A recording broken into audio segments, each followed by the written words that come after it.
il faut me taguer Faure Gnassingbé lui-même. Parce que ce qu'on va dire tout à l'heure est extrêmement grave. Il faut me taguer Faure Gnassingbé. Il faut me taguer le procureur, le japonais. Il faut me taguer le directeur du CENTIF. C'est le CENTIF qui lutte contre le blanchiment d'argent. Il faut taguer la BCAO. Il faut taguer tous les officiers supérieurs. Ceux qui bombent le torse, que c'est à nous le pouvoir, ceux qui torturent les gens, ceux qui tuent pour fort, ceux qui sont dans les services de renseignement, il faut les taguer. Il faut taguer les magistrats qui condamnent les innocents pour faire plaisir à fort. Il faut taguer le FMI, la Banque mondiale, et voilà. Et il faut taguer les gens de l'OTR. Voilà. Donc, il faut taguer tous ces gens-là, la gendarmerie, tout ça. Donc, ils vont venir s'asseoir et on va parler finance. Voilà. On va parler sérieusement finance. Et vous allez voir ce que les gens font avec l'argent public. J'espère que le directeur du CENTIF est là. Tous ces gens-là. Alors, pourquoi... Je vais parler d'abord du procureur. Sa photo, s'il vous plaît. Alors, lui, voilà quelqu'un qui a été traumatisé par les Gnassingbé depuis 2004. Parce que quand il était juge, il a été fessé à Lomé 2 après qu'il ait libéré des Colombiens qui étaient impliqués dans la drogue. L'affaire a pris une tournure, on l'a convoqué à Lomé 2 et il a été fessé publiquement. Et depuis, il est traumatisé. Il n'arrive plus à prendre des initiatives. Il attend que les Gnassingbé lui disent il faut faire ci, il faut faire ça. Il est prêt à se coucher pour que les Gnassingbé lui marchent dessus. Il ne voit pas les détournements qui sont dans le pays. Il ne voit pas les questions de VIOL qui sont dans le pays. Mais quand il s'agit d'arrêter les petits journalistes, les mettre en prison, les activistes, il les menace. On va voir s'il est au courant ou non du dossier que je vais passer tout à l'heure. Vous pouvez le dégager technique. Le président de Aplusia, ou le directeur ou le président de Aplusia, le juge Abba Kime Abalo, voilà. Lui, j'ai fait ses éloges il y a dans un live. Parce que quand il était au JIABA, moi j'ai suivi beaucoup de formations du JIABA. Et puis j'ai suivi aussi d'autres formations de transparence, de TRACFIN, tout ça. Et donc, il y a 6 ou 7 ans, j'étais au Libéria, d'ailleurs avec le CENTIF, pour une formation sur les flux financiers illicites. Donc, tout ce qui concerne la corruption et ses éléments assimilés, tout ça. Et on a fait une très bonne formation avec des journalistes venus un peu partout de l'Afrique de l'Ouest. Et c'était lui le président. Et quand il est venu là pour clôturer les travaux, j'étais dans la salle, c'était à Morovia, j'ai vu tout le respect que les gens avaient pour lui. Il y avait même eu un standing ovation pour lui quand il a fait son discours. Et donc, j'avais gardé ça en mémoire. Aujourd'hui, on l'a ramené au Togo et on l'a nommé à la tête de Aplusia. Depuis qu'on a créé Aplusia, est-ce que Aplusia a fait un seul rapport au peuple togolais sur ses activités en disant on nous a créé, voilà le premier mandat, pendant 5 ans, on a fait telle activité, on a dénoncé tel prévaricateur, on a ramené tel montant dans les caisses de l'État, on a ramené autant d'argent, aucun rapport, rien du tout. Mais c'est des gens qui sont entretenus par le budget de l'État. Lui aussi, malgré que ce soit un bon magistrat, mais il est à la tête de Aplusia, il ne voit rien, absolument rien du tout. Et donc, il ne voit rien passer. Il faut le dégager. Le directeur du CENTIF, voilà, lui, c'est normal. C'est un douanier, parce que le CENTIF, les membres du CENTIF viennent un peu de partout. Il y a la BCAO, il y a la douane, il y a des juristes, il y a des renseignements, il y a des magistrats et tout ça. Donc c'est lui le président. La présidence du CENTIF revient généralement à un douanier. Bon, quand vous le voyez, en même temps, vous savez que c'est un douanier. Ou bien, est-ce que j'ai menti? C'est un douanier. Donc, quand vous voyez sa forme, vous savez que c'est un douanier. Donc, lui aussi, voilà les membres du CENTIF. Le CENTIF est composé de 6 membres nommés par décret, pris en conseil des ministres. Haut fonctionnaire ici de la direction des douanes qui assure la présidence. Donc, c'est lui, M. Akité. Un magistrat spécialisé sur les questions financières, mis à la disposition du CENTIF par le ministère chargé de la justice. Un représentant de la BCAO, assurant le secrétariat du CENTIF. un chargé d'enquête, officier de police judiciaire, détaché par le ministère de la Sécurité, un chargé d'enquête, inspecteur des services des douanes, détaché par le ministère des chargés des Finances, un haut fonctionnaire, détaché par le ministère chargé de la Défense. Les 6 membres sont assistés par un personnel d'appui composé de juristes, d'économistes, de statisticiens, d'analystes financiers, d'informaticiens, de comptables, de secrétaires. Et donc, lui, parce qu'il est douanier, il ne voit que les comptes des gens qui sont dans la banque. Si aujourd'hui vous êtes un opérateur économique et qu'il y a quelques petits mouvements sur vos comptes à la banque, le CENTIF saisit la banque et gèle vos comptes. Mais quand il s'agit des bandits qui sont à l'OTR, qui entreposent des milliards, des centaines de millions dans les banques, lui, douanier qu'il est, il ne les voit pas parce que ce sont ses amis. Il faut l'enlever aussi. Maintenant, je vais rentrer dans le vif du sujet. Pourquoi j'ai présenté ces gens-là? Je les ai présentés pour vous montrer l'inefficacité parce que le Togo a été classé en décembre, le 3e pays le plus à risque dans le mois en termes de blanchiment d'argent. En termes de blanchiment d'argent, le Togo est le 3e pays de l'UEMOA. Donc, après le Togo, vous avez le Niger et puis je pense qu'il y a la Guinée-Bissau. Ou un pays comme ça, pas la Guinée-Bissau, un pays comme ça. 3e pays. Donc, c'est un pays à risque. Alors, quand je parle souvent de l'OTR, les gens disent oui, pourquoi Ferdinand fait ça? Ferdinand s'acharne sur les gens et tout ça. Mais l'OTR, c'est une structure qui détruit les entreprises au Togo, qui détruit les autres entrepreneurs, qui détruit les petits commerçants, qui détruit tous les jours que Dieu fait, les opérateurs économiques. Vous imaginez le nombre de sociétés que l'OTR ferme chaque semaine, chaque jour au Togo, le nombre d'emplois qui sont perdus, le nombre d'opérateurs économiques qui ont fait des AVC. Vous imaginez le nombre de boutiques qui sont fermées, les ateliers, même des coiffeuses qui sont fermés par l'OTR.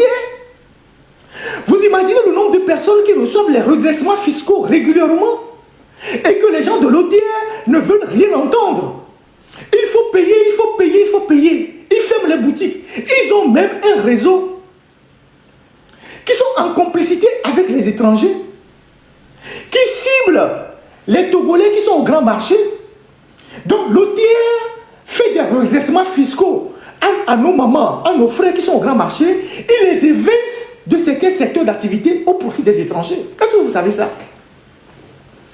Nemi les Blobé, OTR et les Togois, c'est une réalité. Les Asigaméa, OTR Toa, parce que les Togolais sont devenus des antipatriotes. Ils facilitent tout ce qui est pour les étrangers et ils enfoncent leurs propres frères parce que les étrangers leur donnent de l'argent. Nemi Asigaméa, OTR Toa, Ochana, Kou, on a Bible Mebaku, Amedjou, O détrôné na mia toko la Sigamea, mia no, mia dadao, ko les secteurs roméens. On sera OTR sont frappés na we, yo banawa jo. Et à Medjuro, récupérer l'argent, autres sont distributeurs. Et c'est comme ça qu'ils évincent nos mamans dans les marchés. Je ne sais pas si vous faites des études pour comprendre ce que je suis en train de dire. C'est une réalité. Allez faire vos enquêtes au grand marché. Comment est-ce que nos mamans, les nanabèzes, nos sœurs qui se débrouillent au marché sont en train de perdre leur commerce au profit des étrangers avec l'appui des agents de l'OTR. Et ces étrangers-là, ils donnent de l'argent aux agents de l'OTR. Il a été décidé de créer l'OTR et de mettre ensemble les régies de la douane et des impôts. On nous a dit c'est pour plus d'efficacité, c'est pour lutter contre la corruption.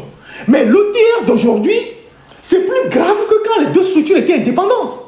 À l'époque, on connaissait les Adotevi qui distribuaient l'argent à Didjolé. On connaissait les Issa, tous ces anciens douaniers, Sakodola qui ramenaient beaucoup d'argent à la maison, qui distribuaient dans les quartiers. Mais Amoko le OTR et BA, et nous le Okudjoua, c'est incroyable. Et puis c'est méchant ce qu'ils sont en train de faire. Et ce qui est grave, c'est que cet argent qu'ils prennent ne rentre pas dans les caisses du pays.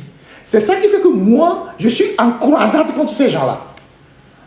Et donc, moi, je reçois tous les jours des choses des opérateurs économiques. Quand j'ai fait le dossier sur Simco, rappelez-vous, quand j'ai fait le live sur Simco, le ciment de Kanazoé et sa petite société, comment l'appelle-t-on, Canis Commodities. Vous vous rappelez, ceux qui ont suivi ce live-là. Quand j'ai fait le live sur Simco, l'OTR a dépêché ses agents dans la société Canis Commodities. C'est un entrepôt sous douane. C'est une seconde société de Kanazoué.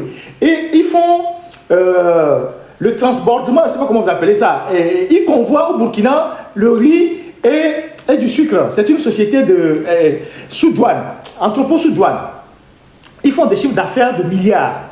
Les gars de l'OTR sont là-bas pour soi-disant vérifier les comptes de la société. Le directeur qui était là-bas, puisqu'il a été renvoyé maintenant, il leur a donné 70 millions. Est-ce que je vous ai une fois dit ça? Puisque les journalistes sont passés là-bas, quand j'ai fait le dossier, les journalistes sont passés, on a donné aux journalistes 100 000, 100 000, 100 000 pour faire des contre-articles, pour dire que oui, la société vend du bon ciment et tout ça. Et après, les gens de l'OTR sont allés là-bas, soi-disant pour faire un contrôle. Le directeur leur a donné 70 millions. Ils étaient 3. Ils se sont partagés. Est-ce que je vous ai une fois dit ça? Non. Et c'est comme ça que,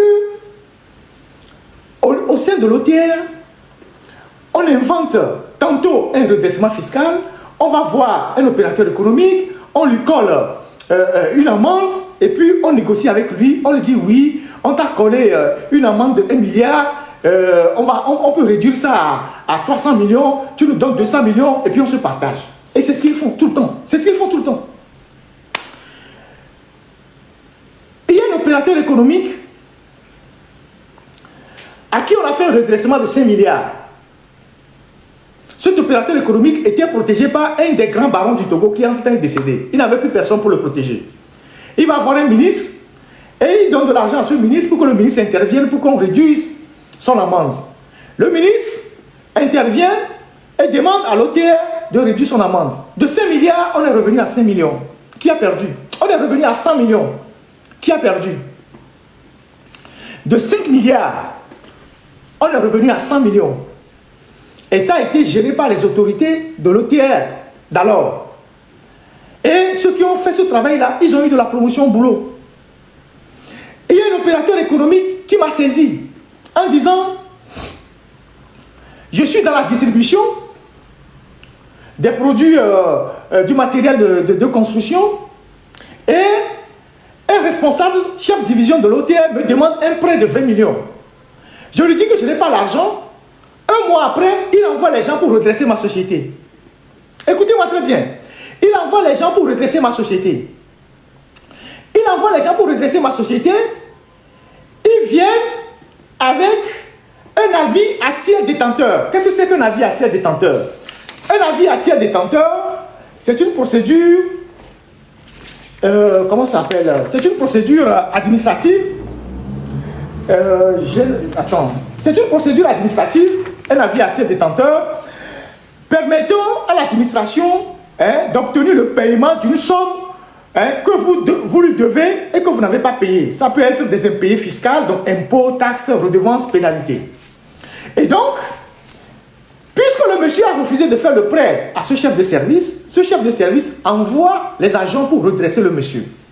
Ils vont chez le monsieur et ils lui font un avis à tiers détenteur, ils lui tendent un avis à tiers détenteur, ils font un redressement de 400 millions et ils lui tendent un avis à tiers détenteur pour l'effrayer. Et donc, le monsieur panique et il demande au monsieur, il faut donner 100 millions pour qu'on puisse nettoyer l'affaire. Le monsieur dit que je n'ai pas 100 millions. Finalement, le monsieur leur donne 50 millions.